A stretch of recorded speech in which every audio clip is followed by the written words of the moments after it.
میں اس شہر یعنی مکے کی قسم کھاتا ہوں اور تم اے نبی صلی اللہ علیہ وآلہ وسلم اسی شہر میں تو رہتے ہو، اور سب کے باپ یعنی آدم اور اس کی اولاد کی قسم کہ ہم نے انسان کو محنت و مشقت میں رہنے والا بنایا ہے، کیا یہ خیال کرتا ہے کہ اس پر کوئی قابو نہ پائے گا؟ کہتا ہے کہ میں نے بہت سا مال برباد کر دیا، کیا اسے یہ گمان ہے کہ اس کو کسی نے دیکھا نہیں؟ بھلا ہم نے اس کو 2 آنکھیں نہیں دیں اور زبان اور 2 ہونٹ نہیں دیے؟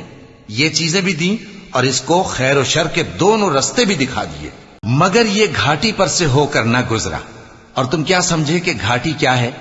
کسی کی گردن کا چھڑانا یا بھوک کے دن میں کھانا کھلانا، کسی رشتہ دار یتیم کو یا مٹی میں پڑے کسی نادار کو۔